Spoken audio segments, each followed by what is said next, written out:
Good morning friends, શલ્યતંત્ર lecture સિરીઝની અંદર આપનું હાર્દિક સ્વાગત છે. નેક્સ્ટ લેક્ચર છે ulcerative colitis, IBS.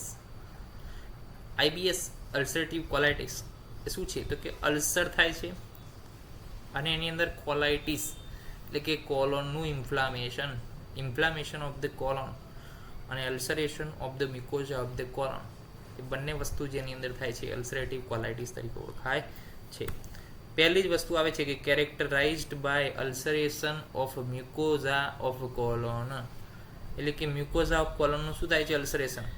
Microscopic ulceration is little misleading for ulcerative colitis, but in some of the patient as suffering from disease no such gross ulceration is present.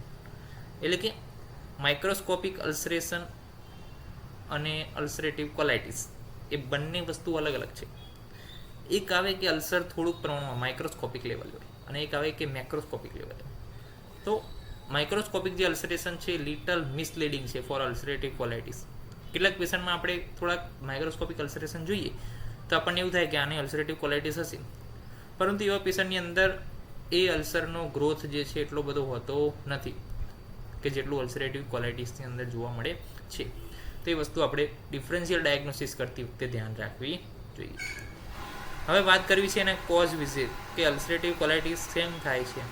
તો પહેલી જ વસ્તુ એમને એવી કીધી છે કે કોઝ તો શું છે ભાઈ, અનનોન છે, કે જાણીતા નથી કે ભાઈ આ વસ્તુથી થાય છે એવું કેવું નથી એમનું.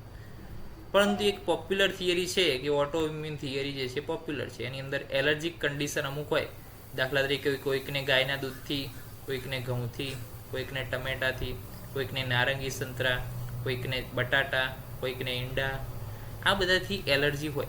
જ્યારે આવા પદાર્થોનું જે સેવન કરવામાં આવે, જો એલર્જી હોય અને આવા પદાર્થોનું સેવન કરવામાં આવે તો જે કોલોન છે એની અંદર જે છે અલ્સર પ્લસ એ ઇરિટેશન પ્રોડ્યુસ થવાને કારણે ત્યાં આગળ શું થાય છે, આ પ્રકારનું અલ્સરેટિવ કોલાઇટિસ ડિઝીઝ ઉત્પન્ન થઈ શકે છે. પરંતુ વસ્તુ ક્યારે ઉત્પન્ન થાય? આ વસ્તુ જ્યારે આવી વસ્તુઓનું લાંબા ટાઈમ સુધી સેવન કરવામાં આવે, એલર્જી હોવા છતાં પણ, ત્યારે જે છે આ ડિઝીઝ ઉત્પન્ન થઈ શકે છે. હવે લક્ષણ વિશે વાત કરવી છે તો કે વિધુ ફિમેલમાં જે છે વધારે જોવા મળે છે લક્ષણો. પ્લસ એની અંદર શું છે, સ્મોલ મલ્ટિપલ સુપરફિશિયલ અલ્સર જોવા મળે છે. જુઓ, આ જે કોલોન છે, ધારો કે કોલોનનો ભાગ તો સ્મોલ છે, મલ્ટિપલ છે અને સુપરફિશિયલ અલ્સર છે કે જે મ્યુકોઝાની એકદમ ઉપરની તરફ રહેલા છે. પ્લસ સી ઓફ અલ્સરેશન, એટલે કે સી એટલે શું, સમુદ્ર. અલ્સરેશનનો સમુદ્ર હોય એટલે કે મલ્ટિપલ, એમ એક વર્ડ આપે છે સી ઓફ ધ અલ્સરેશન. અને પિન પોઈન્ટ અલ્સરેશન એટલે કે પિન પોઈન્ટ, આપણે પિન મારીએ કે નહીં, જેવી રીતના પેલી ટાંકણી આવે અને કેવી આપણે કોઈ પણ સ્કિન ઉપર ટાંકણી મારીએ કે તો એક ડોટ દેખાય આપણને, તો પિન પોઈન્ટ અલ્સરેશન જોવા મળે છે. એવું નહીં કે લસરકા, બધું પિન પોઈન્ટ અલ્સરેશન જોવા મળે છે. અને પ્રોક્ટોકોલાઇટિસમાં 95% જે છે આ વસ્તુ હોય છે.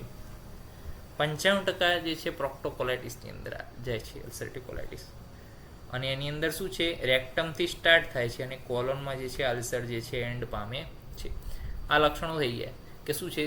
એક તો આપણે કોન્સેપ્ટ ક્લિયર કરવાનો કે કોલોન કેવું હોય, તો કે આ રીતના પાઇપ જેવું સ્ટ્રક્ચર હોય, તેની ઉપર multiple ulceration, pin point ulceration, sea of ulceration, superficial હોય, સ્મોલ હોય અને પ્રોક્ટોકોલાઇટિસ જે છે 95% હોય છે.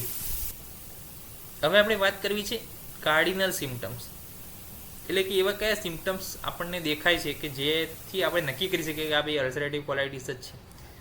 તો અર્લી મોર્નિંગની અંદર પિચ્છિલ અતિસાર, એટલે કે વહેલી સવારે શું થાય છે, ઝાડા, કેવા પિચ્છિલ, ચીકાશ, સ્નિગ્ધતાવાળા જે છે ઝાડા આપણને જોવા મળે છે. ડાયરિયા જોવા મળે છે.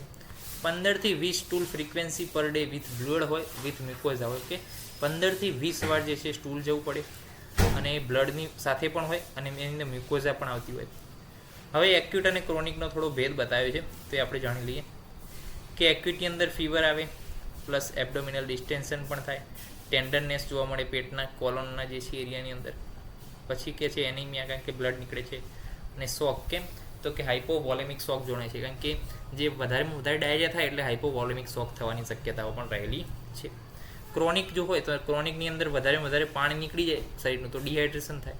પ્લસ જે મિનરલ્સ, જે વિટામિન્સ, એ બધું ડાયરીને કારણે શું થાય, ઓછું થાય, તો એના કારણે માલન્યુટ્રિશન અને મેટાબોલિક એસિડોસિસ પણ જોવા મળે છે.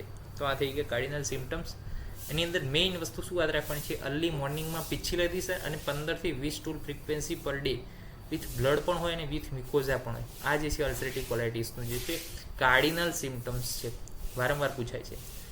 કોમ્પ્લિકેશન શું છે? તો વધારે બ્લડ નીકળે તો હેમરેજ, પ્લસ જે છે મિકોઝા વારંવાર અલ્સરેશન થાય, વારંવાર હિલિંગ થાય તો ત્યાં આગળ ઇરિટેટિવ જે છે સિન્ડ્રોમ પ્રોડ્યુસ થાય અને એના કારણે કેન્સરસ ચેન્જીસ પણ જોવા મળી શકે છે.